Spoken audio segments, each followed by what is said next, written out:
ፈለጣ ለካ ዛሬ ቅዳሜ ነበር አቡ ምን አይነት ነገር ነው ባንክ ቤት ሄጄ ዝጋ ይሆን መሰለ ለነገሩ እኮ በቃ ሰኞ አወጣለሁ በቃ 10 ብር ይኖርሃል ሰኞ የሚመለስ ትላለህ ስትፈልጥ ፈለጣ ማለት ያው ግልጽ ነው ሌላ ትርጉም ካልተሰጠው በስተቀር ፈለጣ በተለያየ ዘዴ ብር ወይም ቁሳቁስ ከሌላ አካል ማግኘት ማለት ነው ጓደኛ ይፈለጣል ቤተሰብ ይፈለጣል መንግስት ይፈለጣል መፈላለጥ እንደውም መፈላለጥ ተፈጥሯዊ ነው ቢባልስ 1996 ዓመተ ምህረት በ6 ኪሎ ዩኒቨርሲቲ ውስጥ የሆነ ነገር ፈንድቶ ነበር ታዲያ ፍንዳታውን አስታኮ አብዛኛው ተማሪ ቤተሰቡን ፈልጧል ሄሎ ማዘርነሽ ሄሎ እንዴት ሆንክ ባክህ ተረፍ አንተ ማደሪያ ነው እንደው ያ ሁሉ ጉድ የሆነው እኛ እንደው በሐሳብ ላይ ሆነን እኮ ነው መደወልህ ጎሽ ደግ አደረክ ቆይ እንዴት ነው ነገሩ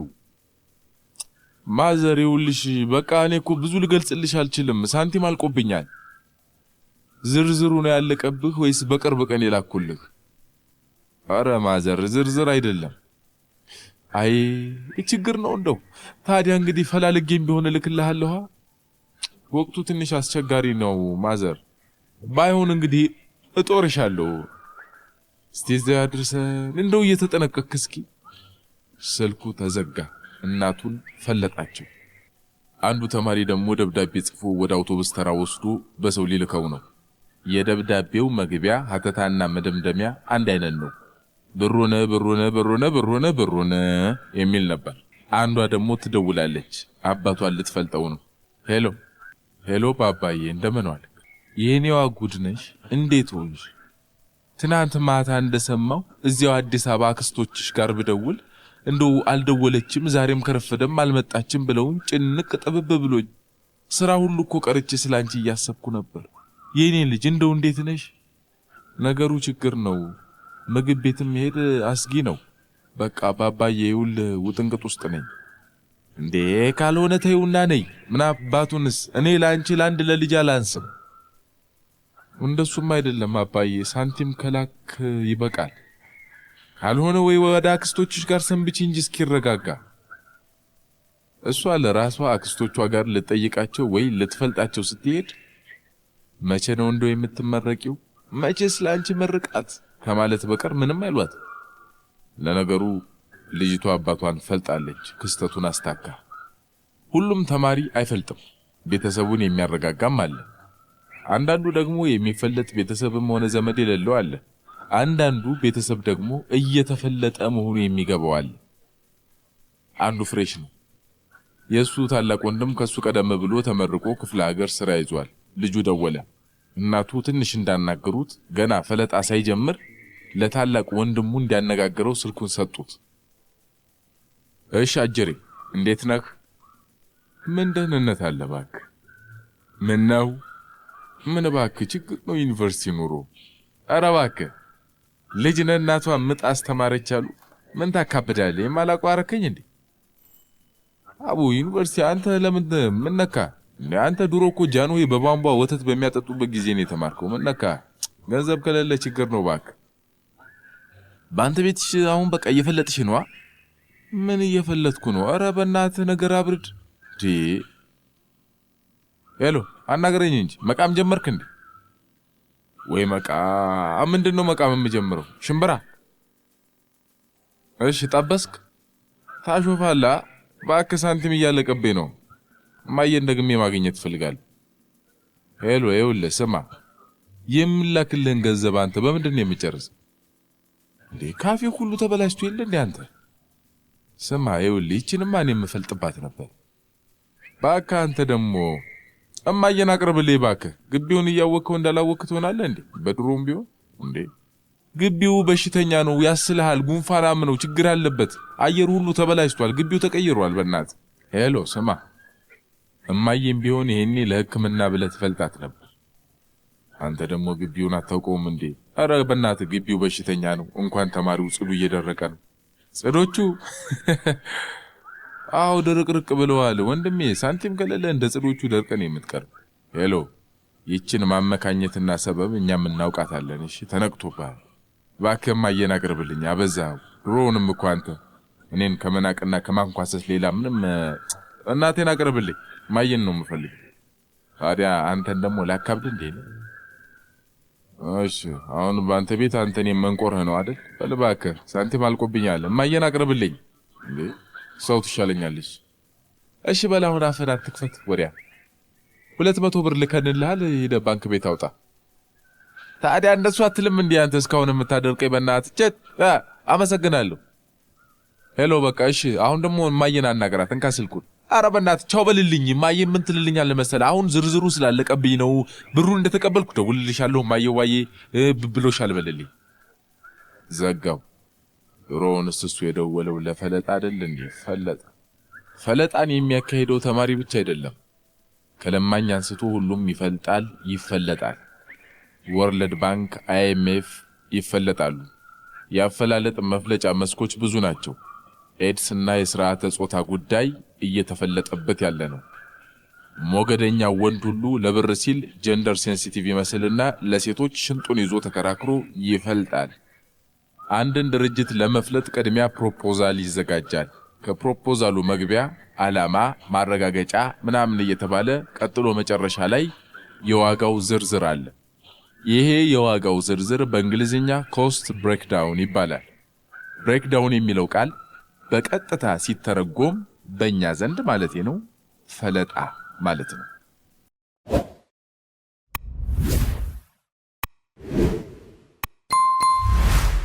አማሌሌ እና ሌሎችም ከተሰኘው የአዳም ረታና ሌሎች ጸሐፊያን አጫጭር ጽሑፍ ውስጥ ከኑሮ ጥናት መሸሽ በሚል ቸርነት ተክሌ የጻፈውን እስኪ እናስቀድም ቋንቋ እንዴት ተፈጠረ ብለው ሰሌዳው ላይ ጻፉ ዶክተሩ ድሮ የተመለሰ ጥያቄ ላይ ከአንድ ሰዓት በላይ ልናጠፋ መሰላችት ሊጀምረኝ ነው እንግዲህ አስጠላኝ ያ ሁሌም ከማንም ቀድሞ እጅ የሚያወጣውና እንደ ብላቴና ቲቸር ማለት ያላቆመው ውሸቱ የመሰለውን መለሰ ሌሎችም ቀጠሉ አሁን የዶክተሩ ጊዜ ነው ቃል እየበለቱ ቃል እየመተሩ የብዙ ፈረንጅ ስሞች እያጣቀሱ ቀኑን በኑሮ ሩጫ በደነዘዝነው በእኛ ላይ ይወረውራሉ በመልካም መሬት ላይ የሚወድቀው እጅግ ጥቂቱ ነው የሚበዛው በኑሮ ሐሳብ እሾህ እየታነቀ ያለ ፍሬ ይቀራል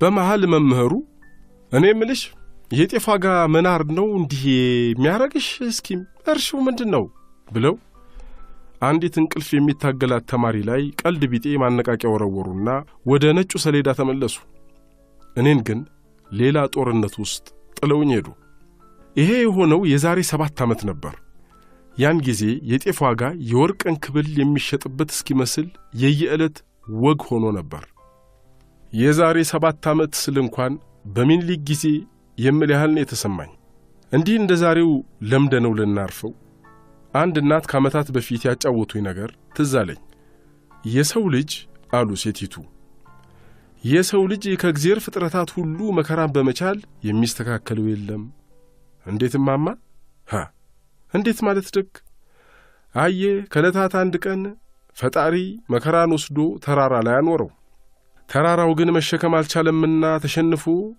ሜዳ ሆነ ፈጣሪ አሁንም ወሰደና በባህር ላይ አኖረው ባህሩ ደርቆ ጠፍ መሬት ሆነ ዛፍ ላይ ቢያስቀምጠው ዛፉ ደርቆ ጭራሮ ተሸክሞ ቀረ በመጨረሻ ግን ሰው ላይ አምጥቶ ሲያስቀምጠው የሰው ልጅ መከራን ችሎ ቁጭ አለ መከራም ተስማምቶት ይኖር ጀመር ያን ጊዜ እርሳቸውን ያልጠየቅኳቸውን ጥያቄ ራሴን ጠየቅኩት ያ ሰው ከጽንፈ ዓለም ተለይቶ ጤፍ ተመጋቢ ነበርን ለማንኛውም ሴትየዋ በደጉ ጊዜ ወደማይቀረው ሄደዋል ጥያቄንም ትቸዋለሁ ግን ዶክተሩ ምን ማለታቸው ነው የጤፍ ዋጋ መወደድ እንቅልፍ ያስወስዳልን እንቅልፍ የሚያስወስድ ቢሆን ኑሮ ይሄ ዘመን እስኪያልፍ በጥልቅ ማሸለብ ውስጥ ሆኖ መቆየትን የማይመኝ ይኖራል ቋንቋ እንደምን ተፈጠረን ሊያስተምሩ ለገቡት መምህር ጤፍ ለምን ተወደደ የሚል ጥያቄ የሚያነሳ ስለሌለ እርሳቸውም ካዘጋጁት የትምህርት ዕቅድ ዝንፍ ስለማይሉ ጥያቄያቸውን በሾላ ድፍን አልፈውታል የኔ ህሊና ግን አላረፈም እርሳቸውስ በጦፈ ትምህርት መሃል ስለምን የጤፍ ጉዳይ ውላለባቸው ሲያሰላስሉት ውሎ ቢያድሩ ይሆን? ደግሞስ ስንት ዘመን ሥጋ የማይለብስ ቃል በተማሪዎቻቸው ላይ ሲያዘንቡ ቋንቋን በኑሮ ውስጥ ካላጠኑት ምን ይረባል? ቃል ሥጋ በማይሆንበት ምድር ከዘር ጋር እየወደቀ እየተነሳ እልፍ አለል ያለው ገበሬ በሞላበት እኛ አዳራሽ ሞልተን ፊደል እናመነዥጋለን። እንደ መምህሩ ሐሳብ ከሆነ የዛሬ 7 ዓመት የጤፍ ዋጋ እንቅልፍ የሚያስወስድ ከነበረ ዛሬ ያቺ ሴት ጨርሶ ከማትነቃበት ደረጃ ላይ ደርሳለች ማለት ነው። ወይስ የለመድነው መከራ ከመካከላችን ተመችቶት እየኖረ ነው? የሎጂክና የቋንቋ ክፍለ ጊዜ እየተደበላለቁብኝ ነው ወይስ እየተመጋገቡ? ነገሩ ወዲህ ቢሆንም ቅሉ የጤፍ መወደድ ቢያቃዥ እንጂ እንቅልፍ አያስወስድም። መነሻቸው ስህተት የነበረው ዶክተሩ ወደ መደብደቢያቸው ስህተት ተሻገሩ። እንግዲህ የዛሬው ክፍለ ጊዜ ከዘመናት በፊት ትምህርት ከመከራ ዋ ብሎ ከፊደል ሀ ብሎ ነው ሲል ባለቅኔው የመለሰውን መልስ ፍለጋውን ተከትለን ካልመለስነውና ቋንቋን ራስን በማጥናት ከፊደልና ከጤፍ ዘር ጋር እየወደቁ እየተነሱ ሀ ብሎ በሳቅ ካልተደመደመ ኑሯችንን ማጥናት ትተን ከፊደል ጋር ስንላፋ አምሽተን ልንወጣ ነው ማለት ነው። እንደፈራሁት የፈረንጅ ማጣቀሻ ሪፈረንስ ዘርዝረው ገልብጡ አሉን። እንግዲህ ቋንቋን በርገር ውስጥ ልናስስ መሆኑ ነው። ስለዚህ A for apple, B for burger. What about ጠ? ለጤፍ፣ ለምን? አንድ ላይ ጤፍ ለምን ተወደደ? እሺ መወደዱ እንቅልፍ ያስወስዳልን? ጥናት አያስፈልገውምን? ቋንቋ ኑሮን ከማጥናት መጀመር የለበትምን?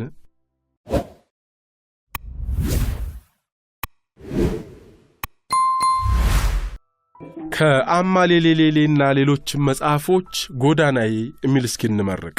ዓለማየሁ ንጉሴ ጸሐፊው። በመሰልቸት በመደናቆር በጭቅጭቅ ታምም ያለው ለመታመሜ 1-2 የለውም። ነጭ ጋውን ደርቦ ቄንጠኛ መነጽር ሰክቶ ሐኪም ነይ ባይ እንዲጠጋኝ አልፈልግም።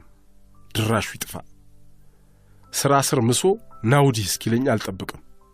የነፍሴን መታከት ሊያክም የሚሞክር ማንም የለም። ሊሞክር እንኳን ቢፈልግ ማን አባቱ ነው እሱ? ማን አባቱ?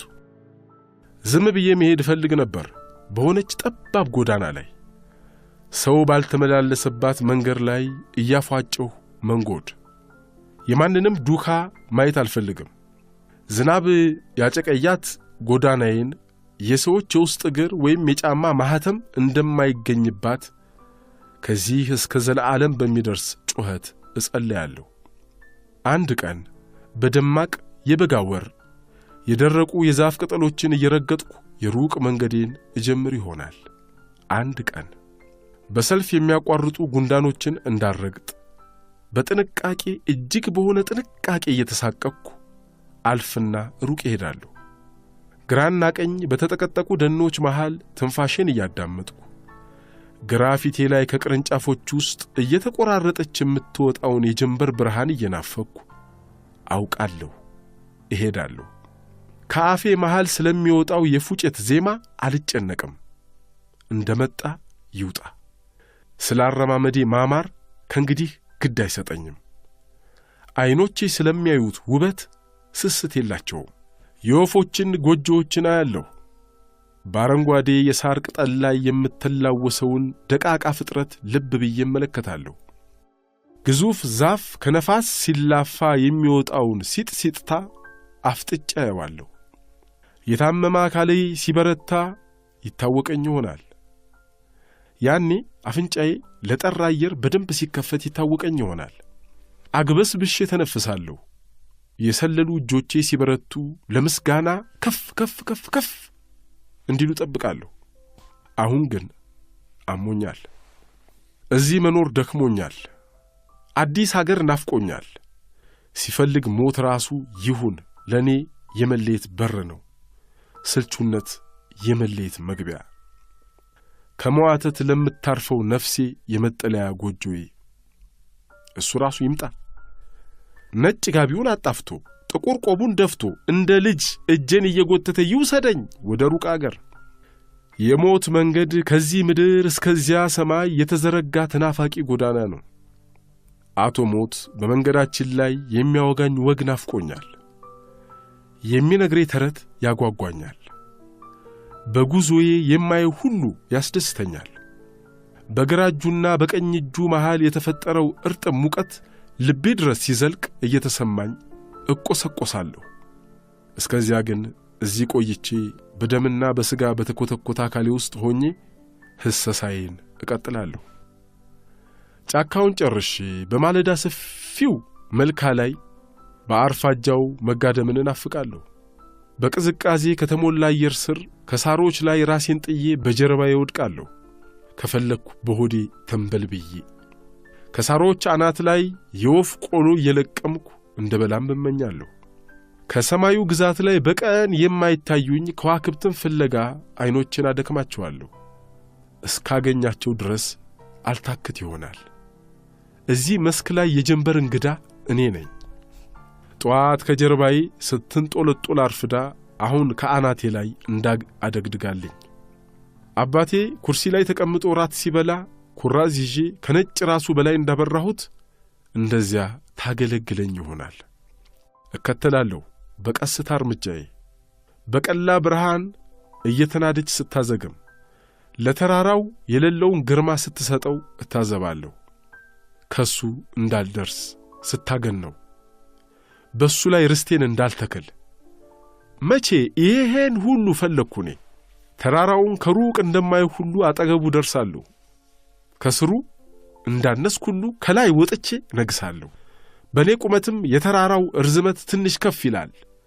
ይሄን እንደሚያስከፋውም አውቃለሁ። እናም ጀርባዬን ሰጥቼው ቁልቁል ወርጄ ከስሩ ሆኜ እሰግድለታለሁ። እሄዳለሁ ከማዶ ከወንዝ ሀገር እርጥብ ተጓዥ መሬት ለመሬት ከሚሳብበት ሰርጥ ከወንዙ ደርሳለሁ። ከወንዙ ጫፍ ላይ ቆሜ በሚያልፈው የውሃ ሰራዊት ላይ ሳፈጥጥ መልኬን ቁልጭ ብሎ አየሁት።